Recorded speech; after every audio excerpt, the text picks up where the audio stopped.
yaşayır. Bir əsrdən çox yaşlı olan bina hər an uça bilər. Sakinlər hər an ölümlə üz-üzə qaldıqlarını deyir.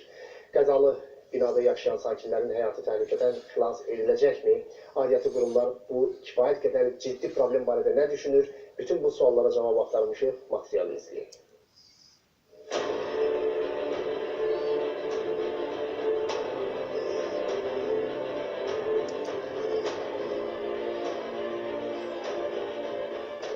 Yaşayış binasının demək olar ki, hər tərəfində eyni mənzərə hökm sürür. Yəni, bina uçub dağılır, döşəmələrində hərəkət etmək isə olduqca təhlükəlidir.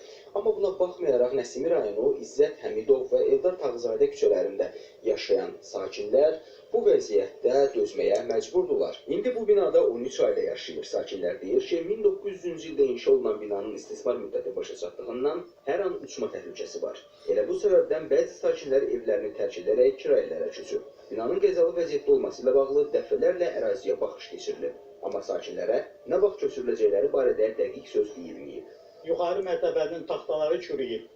Getmək çətindir. Pilləkənə baxdıq görsən, özünüz görərsiniz. Evin altına baxın, taxta necə çürüyür. Birazdan bura uçacaq. İçəridə kim öldü, kim qaldı, Allah bilir. Bura bax, bütün çatlayıb. O bina tikiləndən sonra bura çatlayıb gedir. Bütün evlər çöküb qardaş. Gedə o da mənim patalokum gecə yatanda bir cırt gələndə deyirəm, bu dəqiqə başıma töküləcək. Nəsimi rayon Mənzil Kommunal Təsərrüfat Birliyindən bildirildi ki, binanın istismar müddəti başa çatdığından təmiri mümkün deyil. Ona görə də köhnə binanın sökülərək əvəzində yenisinin inşa edilməsi üçün tikinti şirkətlərinə təkliflər olunub. Artıq tikinti ilə maraqlananlar var. Bir neçə tikinti şirkət tərəfindən həmin ünvanlarda araşdırmalar aparılıb. Müəyyən sənədləşmə işləri aparılmışdır. Əhalinin sayı, mənzillərin kvadraturalarla müəyyən danlar götürülmüşdür. Hal-hazırda bu istiqamətdə işlər gedir. Belə aydın olur ki, problemin həllində işıq ucu var. İndi sakinlərə tikinti şirkətinin təklif edəcəyi şərtlərlə razılaşıb, qəzalı evlərdən çıxacaqları günü gözləməyə qalır.